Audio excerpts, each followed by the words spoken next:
The problem in this generation, ఈ తరములో ఈ తరము వారితో ఉన్నటువంటి సమస్య ఏంటంటే either they will be connected with the wrong people or they won't connect with the right people. వారిలో రెండు కనిపిస్తాయి. అయితే వారు తప్పుడు వ్యక్తులతోనన్నా సంబంధాలు పెట్టుకుంటారు, లేదా ఎవరితో అసలు సంబంధాలే పెట్టుకోకుండా ఒంటరిగానన్నా ఉంటారు. If they are connected, they will be connected with the wrong people. ఎవరితోనైనా పరిచయాలు సంబంధాలు ఉంటే ఆ పరిచయాలు సంబంధాలు తప్పుడు సంబంధాలు. Or they won't connect with any people. లేదా ఎవరితో కూడా సంబంధాలు పెట్టుకోరు అసలు. Either they will be damaged or they will be depressed.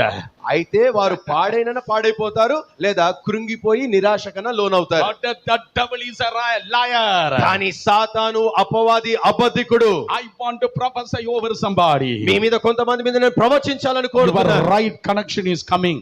సరి అయినటువంటి సంబంధాలు నెలకొల్పబడుతున్నాయి. మీకు Your right connection is coming. మీ కొరకు సరి అయిన పరిచయాలు కలగబోతా Your ఉన్నాయి. right connection is coming. మీ సరి అయిన పరిచయం మీకు కలగబోతోంది.